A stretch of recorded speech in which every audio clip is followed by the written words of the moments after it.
What is this? Excuse me. Silicon Valley is in chaos. Almost all of the major big tech companies are collapsing. For example, Meta was worth over $1 trillion in 2021, but just a year later, and their value has dropped by 2/3, and the other giants aren't far behind. Amazon, Meta, Twitter, Tesla, and Netflix have all seen massive revenue drops, and the scale of these losses is unprecedented, especially considering big tech has been so unstoppable for the last decade. In fact, revenues and profits were skyrocketing.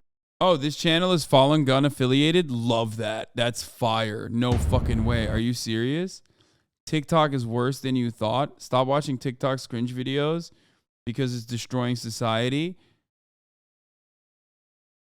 Oh my God. How much do they make? Oh, dude, that's all like, it's all China shit, huh? Rocketing. Silicon Valley was a billionaire factory, with some of the most prolific billionaires building their names and their bank accounts on the back of big tech companies. Bill Gates, Elon Musk, Jeff Bezos, Mark Zuckerberg, Jack Dorsey, all of them were created. This is X's favorite channel. Bitch, what the fuck does XQC know about China? He probably watches this because it's like snappy editing and easily describing like complex ideas. This is how good propaganda is cut, okay? And then the 70,000 motherfuckers that watch XQC also are leaving with the same attitude, like, oh yeah, it is probably like a Chinese conspiracy somehow.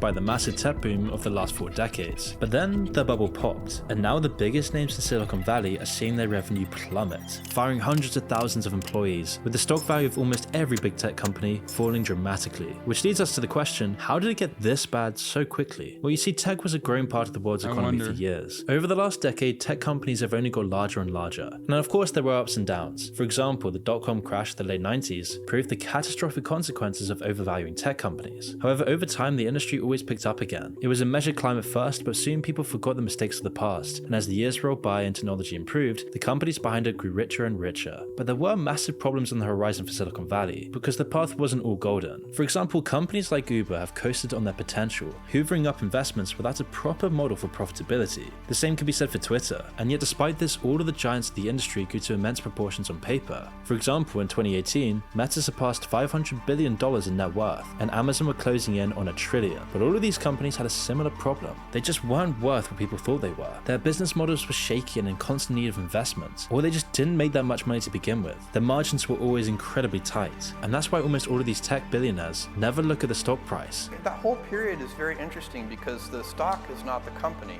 and the company is not the stock. And so as I watched the stock fall from 113 to 6, I was also watching all of our internal business metrics. Every single thing about the business was getting better and fast. Because they believed as their technology spread into every aspect of the world, the companies would always ride the Moon is an insane xenophobic insult. Love it. That's extremely my shit. wave of future potential. Their shaky business model just didn't appear to be an issue at this point. All these big tech companies were gaining more and more power, and I just want to, guys, okay, listen, you're telling me all this stuff about Moon or whatever, but I just want to see like what he has to say about this, okay? I want to see what the fuck he's saying. Seemed like they were untouchable, because big tech had something invaluable, the eyeballs and data of the entire world. You see, ever since they started pulling in user data at the massive levels they do now, social media companies were then further driven to maximize their engagement, keeping people on their app for as long as possible, and often as possible became the most important thing, which is why we're all so addicted to our phones and our laptops. It makes all of these big tech companies. I make over $380K a year with less than 5 years of experience. I'm good at what I do. After talking with many of my friends, they don't want a union for tech workers because they know that their high salaries from RSUs and stocks will be too normalized. However, I do support unions. I just don't know if it'll be beneficial for people like me.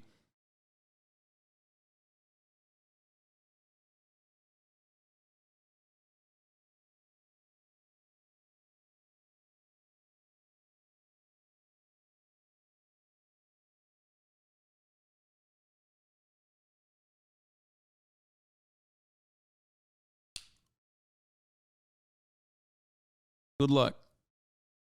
That's all I'm going to say. If you're such a fucking caked up bandit, you better be fucking gifting some subs. Companies billions of dollars, allowing them to sell more and more ads and exploit more and more of your data. And over time, these companies perfected this process by manipulating psychology, making the apps so addictive that the entire world couldn't live without their smartphone. And during this process, they found out that anger and fear are some of the best ways to keep people engaged. And so as the algorithms were fine-tuned for engagement, they pushed more extreme and more provocative posts above everything else, putting them in front of everyone's faces constantly, all while censoring any information that didn't fit into Silicon Valley.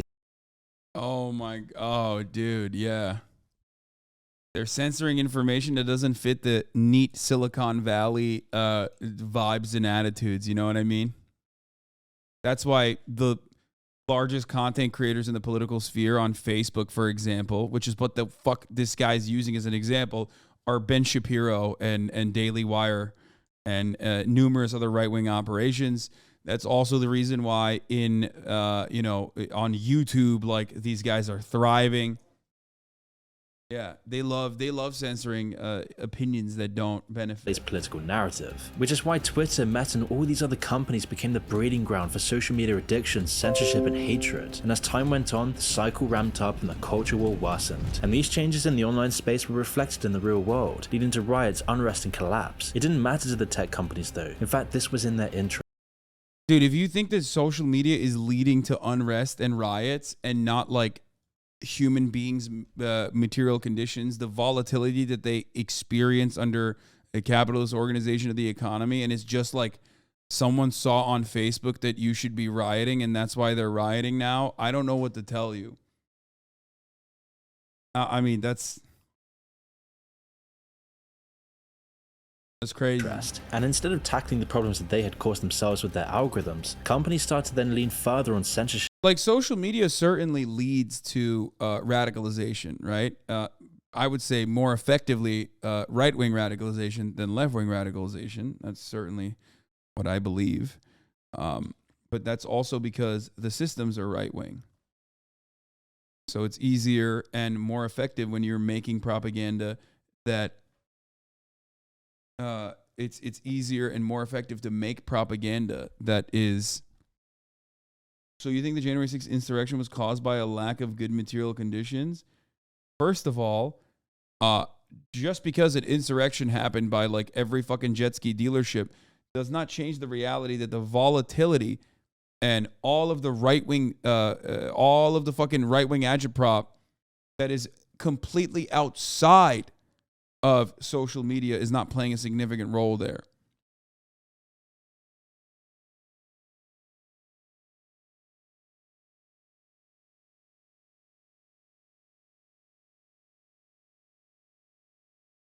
Big tech does not just encapsulate social media. I'm a software engineer. What?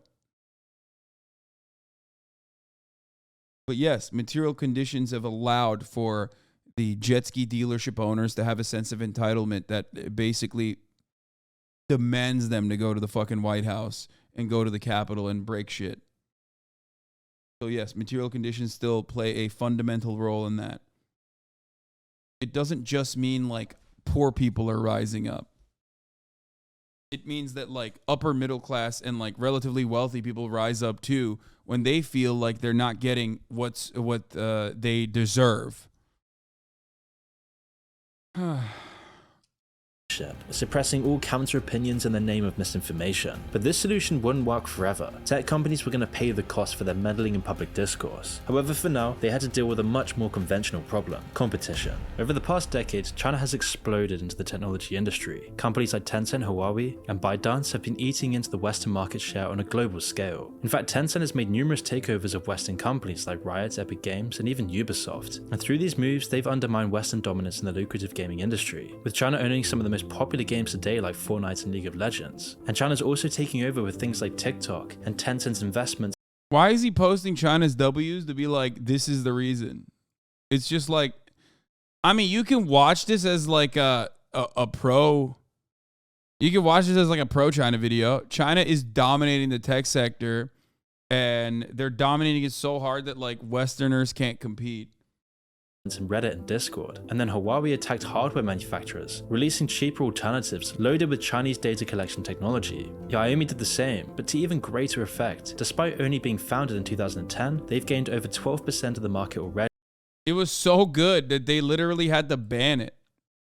And ByteDance is probably the most sinister. I mean, China was well aware of the disruptive powers of social media long before the West had any idea, and they studied what the Western companies were doing with engagement and turned it into an art form, with TikTok exploding in popularity by playing on Silicon Valley's addictive business model. And by learning from Silicon Valley's successes and mistakes, TikTok has grown by 400% every single year, seizing Western social media companies' audiences from under their noses, which is why almost every major app has now adopted TikTok's short video model. And to put it plainly, this is a target.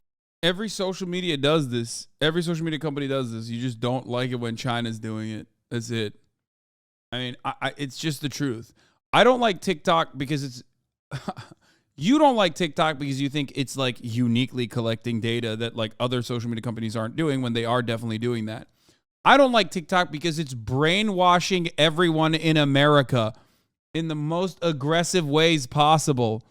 It's brainwashing and changing people's like outlook, mindset, and overall nature of existence in a very, in my opinion, strategic way.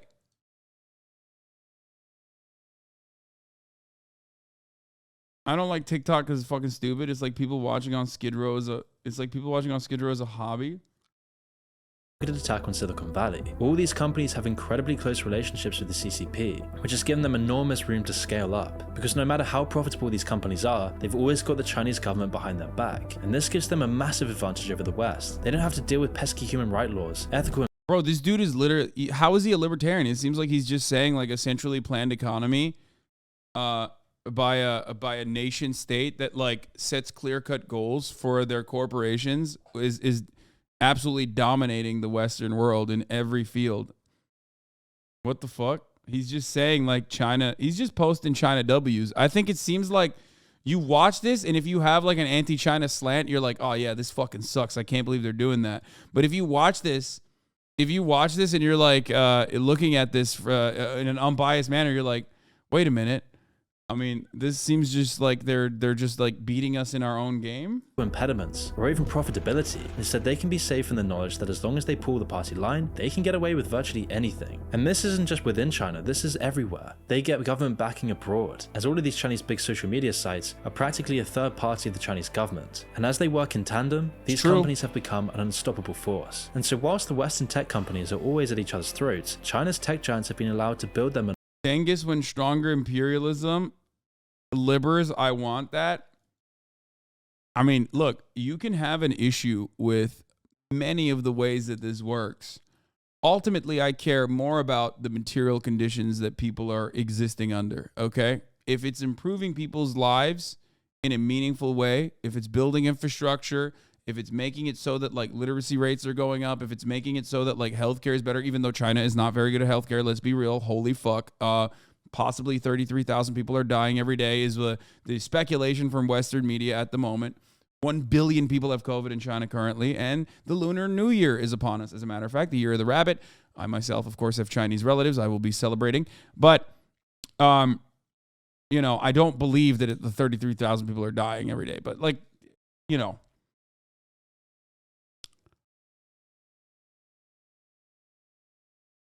But COVID is a big issue. In China. It is a big issue in China for sure at the moment. I don't know why I got into that. Oh, I was saying that the Chinese healthcare is not great. China's tech relies on tons of stolen research though. Bro, are you fucking insane? Whose chat are you in? Do you think I would ever give a single solitary fuck about IP? Bro, I don't care. Why do you care? Are you Mr. Apple? Like, this is something I will never understand. Is your dad Mr. Hewlett Packard? Are you Mr. Packard, dude? What are you saying? This is such like a weird way that consent is manufactured amongst like Westerners, where they literally are just like, but China's stealing the IP. First of all, It's not like a surprise that China is stealing the IP. Every fucking capital owner knew that that was going to happen and still made the decision to shift manufacturing to China. Okay? They've been know. They know. This is just propaganda for you to fucking get mad at for no reason. So why the fuck has manufacturing not shifted over to other countries? Why? They know IP's being stolen. Why the fuck are they, still making Apple iPhones in China?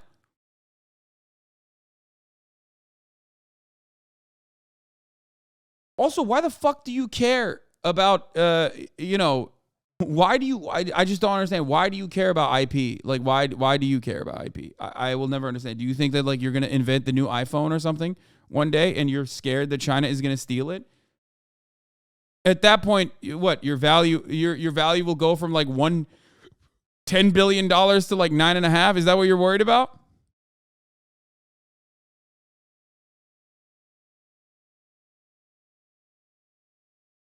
Would you care if someone in China was copying your merch? Dude, this guy is so good. This is so funny. He got me. Guys, he fucking owned me, dude. I love when guys come in here and think that they got me on this. No, I don't give a fuck, idiot. And they do it all the fucking time anyway. The only time I care is when they steal someone's fan art. Like, somebody just steals someone's fan art and puts it on fucking, Redbubble or whatever. And it's like, the fuck are you doing? Don't steal fan art. I hate that shit.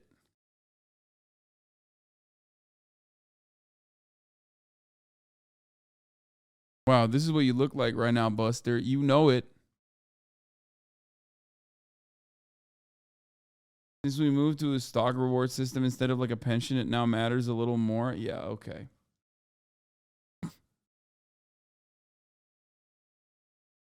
I don't care. I don't care about this shit, okay? I don't. The only thing I would care about is if, like, the Chinese nationals were trying to avoid the top of the hour ad break, not by subscribing, but by other means. You know what I mean? Because at the top of the hour, there's a 3-minute ad break. And if you no longer want to see those ads, all you need to do is subscribe. And I want, people in China to also see, or also avoid those ads, rather, by subscribing for $5 or for free. Just kidding. You'll never see an ad if you're watching from China. I don't even know if you can sign in without a VPN from China.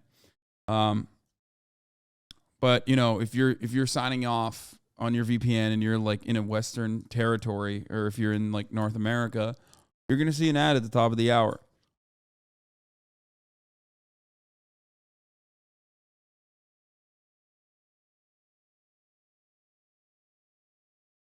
MP Sharky, thank you for allowing 5 Chinese nationals to no longer see the ads at the top of the hour with 5 gifted subs. That's another way to avoid them. If you're lucky, you can get gifted a sub. Here's a 3-minute ad break now.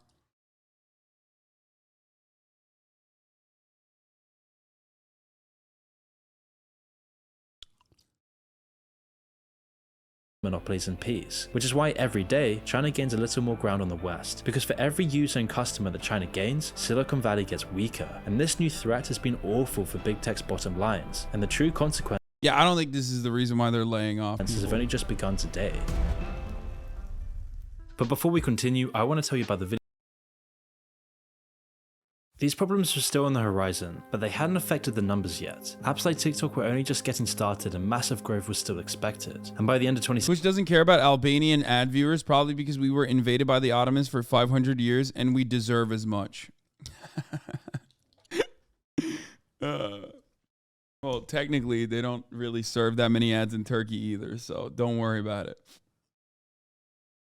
Just another point of proof that Albanians are Turks. 2016, some journalists were hailing Silicon Valley as the future. They said this because something dramatic had changed. The list of the top companies used to always be dominated by oil and manufacturing, and a few financial giants that relied on their sheer scale to dominate. But these companies had now been replaced by Google, Amazon, Tesla, Apple, and Microsoft, pushing out the old guard. However, despite their immense valuations, these companies still weren't nearly as profitable as they should have been. From 1995 to 2015, Amazon only made $2 billion in profit, despite the company approaching $1 trillion net worth. Now yes, this move was meant to dodge taxes, yet it still portrayed a significant disconnect between Silicon Valley and the rest of the world. Rather than focusing on profitability, Silicon Valley companies were much more focused on growth, and the best example of this is Uber. You see, Uber spent years focused entirely on growth above anything else. They embodied the Silicon Valley mantra, breaking laws in industries to cement themselves in the market. With a massive leak showing that Uber executives were shown instructing their employees to use chaos and violence to uproot the taxi industry and put pressure on governments. And of course, they had big problems with actually making enough money. I mean, their business model still has incredibly low margins, even after they started to squeeze every penny they could and raising all of their prices, which has caused Uber to be in a worrying situation. With market saturation, their stock price is plummeting, and the company's dreams of market dominance are now fading into the ground. But Uber does still have a slight chance, as Silicon Valley overconfidence has led to way more destructive collapses, specifically in the case of WeWork. In early 2019, WeWork was seen as an innovative new company that was set to change the world of work.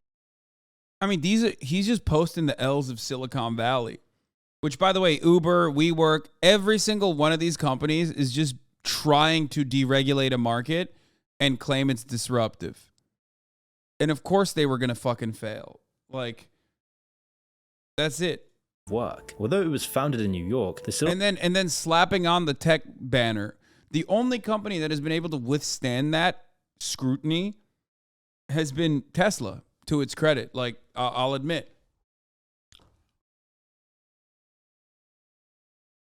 That's it. Tesla is the only company that has been able to slap fucking the tech logo onto it to greatly boost its valuation, and then simultaneously simultaneously not fall apart or crumble. Thus far, Silicon Valley mentality had definitely gotten to its founder, Adam Neumann. The charismatic CEO was so good at convincing investors that he pulled in billions. And only a few years after its founding, the company had raised over $1 billion.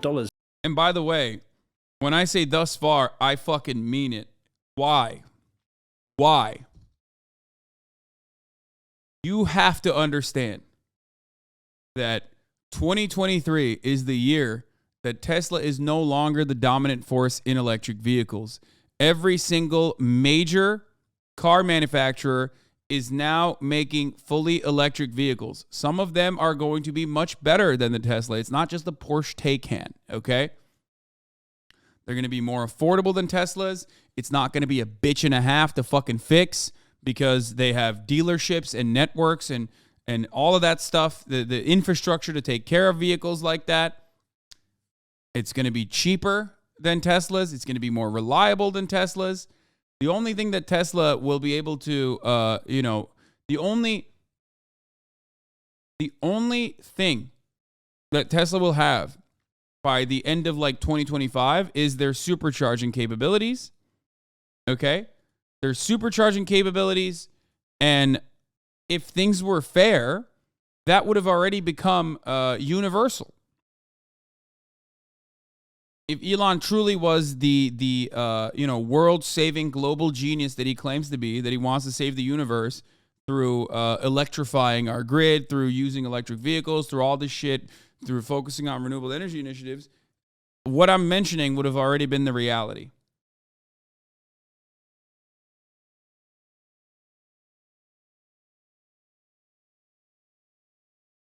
For their office space company. And I say office space company, but WeWork was still listed as a tech company. And so WeWork managed to raise over $1 billion for the company. And this was despite mass layoffs at the company and poor financial performance. Because simply enough, investors were just in love with the idea, rather than the product in front of them. In fact, WeWork lost over $2 billion in 2018, and yet the hype continued. Analysis stated that the company was now worth over $40 billion. This was more than... But who knows if the superchargers even work though? No, they do work. Look, come on, fair is fair. If there's one thing that Tesla has, if there's one area where Tesla is like very good at, it's fast charging, which is a gigantic component and or a gigantic hurdle rather of electric vehicles. Now, the inverse of that, of course, the other side of that story, though, is that superchargers may or may not kill your battery. So there is that too. Like even Porsche, I got an email from Porsche the other week saying we're only going to charge your car to 50% battery. Because I think like a big part of the problem with electric vehicles right now is they're not as reliable over a long-term period. One, because battery technology is constantly improving, and two, because you're if you fucking charge your phone, like your Apple iPhone, for example, when it first came out, if you charged it full all the time, if you were trying to always have it at 100% without depleting the battery, you would kill your battery life over the course of a year or so. DC fast charging has a minor effect on longevity. There have been studies on the consumer level. It is not worth worrying about.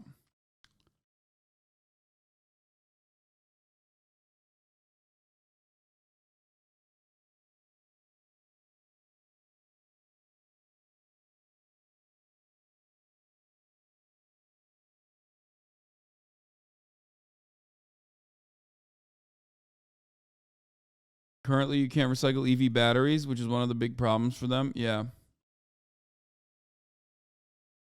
Giants like Airbnb, and by September, the company attempted to gain even more investor money, beginning the process of an IPO or initial public offering, and this would open the shares of the company to the public, raising even further billions for WeWork. And yet even with this enormous amount of investment, the IPO started to gain scrutiny as investors started to see that the company was really making no money, and it portrayed the true reality of the Silicon Valley business model: massive debt and low revenue propped up by other people's money. And so their $40 billion valuation was cut by... Wait, are you serious about the Apple charging shit? I always have it charging. This guy, Chatter, just realized what not to do. It doesn't matter. Apple iOS already shuts it off, I'm pretty sure, to make sure that you at least get your 5 years worth of battery life expectancy.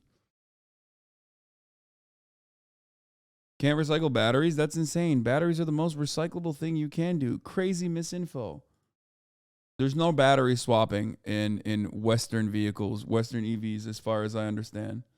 That was something that Elon Musk claimed he was going to do many, many years ago, and he never did it because I think it was too expensive.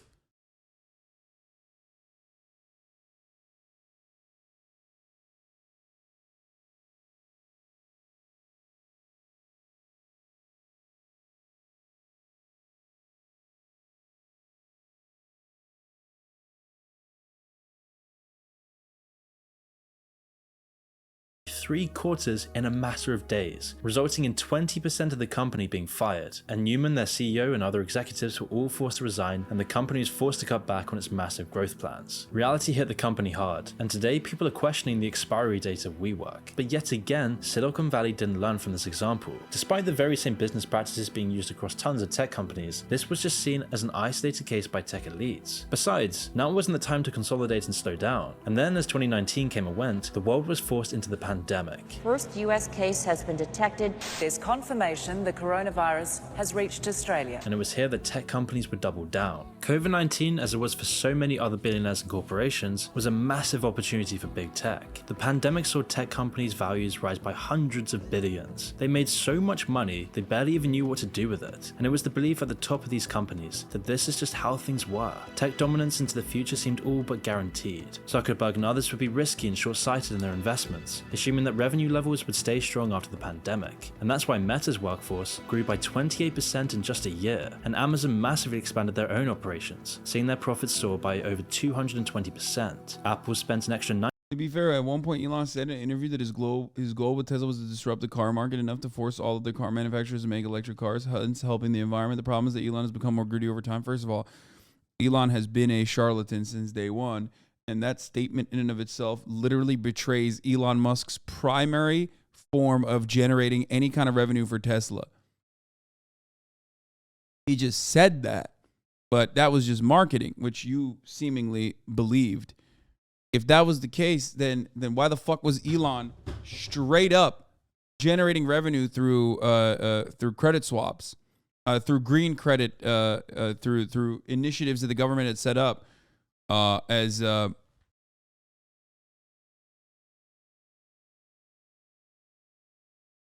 through carbon credit swaps that the government had set up that functionally subsidized the operation for many, many years when they were literally at the verge of bankruptcy. $90 billion just buying back their own stock during the pandemic, betting an amount worth more than the GDP of Sri Lanka on their continued success. You see, tech companies made massive investments into themselves, betting that the good times would never end, and it was this overconfidence that meant that when their profits finally did start to slow down, they wouldn't be able to cope with it. But overconfidence wasn't the only problem that worsened during the pandemic. You see, the culture war was getting more and more intense as people spent more time online. Unwinnable arguments raged as people's lives got measurably worse, and whilst the pandemic was lucrative for tech companies, they were some of the only winners, with lockdowns completely destroying the economy, putting millions out of jobs and businesses out of business. And it's impossible to measure the negative effects of the pandemic on people and their mental health. However, what was measurable was the heating up of the culture war, and eventually the result of this would be social media fatigue. People were just sick of the culture war, and China was now also closing in on Silicon Valley, as over the pandemic, TikTok grew by hundreds of millions of users, surpassing 1.1 billion in 2021. However, all of these combining factors hadn't affected big tech yet, but it would only be a matter of time. Meanwhile, the tech billionaires were enjoying their moments in the sun. Jeff Bezos spent millions on a personal space trip, whilst Elon Musk became Times Person of the Year for 2021. But all of this would turn out to be some of the last good news these tech billionaires had, as once the world finally opened up again, it signaled the end of Silicon Valley's boom, even if no one believed it. For example, at Meta, revenue growth had risen to over 50% in the summer of 2021, but Did you just say fuck Bezos? Sorry, Hassan. Bitch, you think I give a fuck about Bezos? Get the fuck out of here. Yeah, fuck Bezos. What do you mean? dropped sharply over the next 9 sucks. months, falling to just 5% He's like by a the literal first quarter of villain, 2022. dude. Amazon Literal also villain saw a of sharp society. decline, from over 40% to around 7% in the same time span. Even usually stable companies like Microsoft or Apple suffered the same fate, seeing their growth levels fall off. So what happened here? Well, all of the growing problems that Silicon Valley thought they could ignore. He hates Bezos so hard he wants you to use your Prime subs. I mean, bitch, if you have it, use it. You know what I mean? No, you know what? You hate Bezos so much that you have an Amazon Prime, but don't connect it to your Twitch account. You know what I mean? Like, the fuck are you proving at that point, idiot? There is no way to avoid someone like Jeffrey Bezos. You know what I mean? It's just, he has his tentacles in everything. Were finally making their mark, and whilst they had been shielded from the pandemic recession by artificial demand, that was all over now, and the economy was only getting worse, so people began to spend much less on products. People didn't care about ads, essentials became more expensive, so people had less disposable income. Services saw a boost as well, as people made up for the lost time. And on top of this, the culture war had burned tons of people out as well, leading to less usage of social media. A Canadian survey found that less people were using Facebook, YouTube, and Twitter in 2022 than in 2020, and the only tech company that was spared from the decline was TikTok. Their growth was unimpeded, maybe because they're artificially propped up by the Chinese government. But it was clear for everyone in Silicon Valley that they were losing their audience's attention, and with this dramatic reduction in attention came dramatic cuts in their profits. And this is when the crack started to show. Tech companies had become so focused on growth that when it dried up, it hit them much harder than other industries. Over the course of 2022, tech companies lost more and more money, leading to their CEOs to make some erratic decisions. Musk took over as CEO of Twitter after years of negotiations and legal battles. He started off by firing large parts of the workforce, leading to massive technical glitches and problems with the app. Things were going so badly that he was forced to resign from the company. Google had put much of their focus on their new Stadia cloud console, but as with every other big tech company, 2022 also saw its demise, being forced to refund everyone who bought it without Google actually getting the products back. Additionally, Uber saw a sharp decline in their business, to ruthless competition, massive leaks, and higher prices. Meta stock value dropped by around 60%, with Tesla's dropping by 70%. So once 2022 was nearing its end, tech companies realized it wasn't going to get any better anytime soon. They needed to cut costs, which is why you started to see articles of these big tech companies firing tens of thousands of workers, like with Microsoft firing over 1,000 employees, then Stripe, a growing startup, letting go of 14% of their workforce. Why is nobody talking about TikTok's lack of creative rights enforcement as the core of its success? That's actually a really, really good take. TikTok literally flipped the fucking copyright concept in and of itself. Of course, a Chinese app would do that. Not surprising, but not only the lack of copyright protections actually make the platform so popular, but it literally turned it around and people started paying influencers to play their music. TikTok has become one of the most successful ways of like churning out hits. It also literally cucked the music industry to TikTok, I guess, if that's what you mean.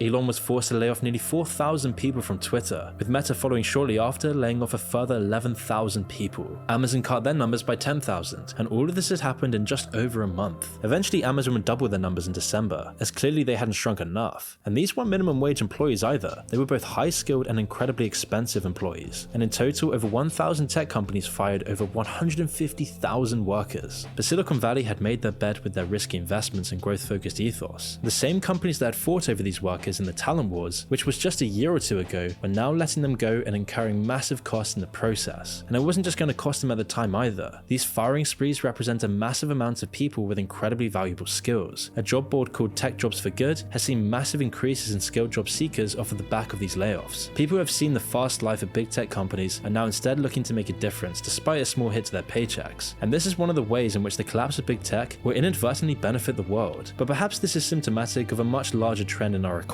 As going into 2023, with the UN predicting we're going to be in a massive recession, it seems like Silicon Valley can only expect more and more suffering. The future looks grim. Ad buys are low, which has hurt all of the social media companies like Meta, and supply chain issues are now threatening hardware companies like Apple and Microsoft. Governments are also now souring on big tech, seeing their influence as destabilizing. Microsoft's $69 billion acquisition deal for Activision and Blizzard is being debated by monopoly watchdogs around the world. The FTC has already tried to block it. Meanwhile, the whole tech industry is waiting for another court verdict on recommendation algorithms. Google is being sued for recommending videos made by terrorists, which then incited an attack in France. And if they're found liable, this will upend years of legal doctrine stating that digital platforms aren't responsible for what people post. The results of the case will dictate what's allowed for years to come and will possibly cripple companies like Google and Meta. It is very clear to everyone in the tech world that 2023 is going to be the true test for these tech giants. And so far, only a week into the year, and Amazon is already shedding 18,000 more jobs, with more cuts expected in the next few months. It should be clear by now that it's going to be a very rough year for Silicon Valley, and only time will tell whether they're ever going to be the giants they once were.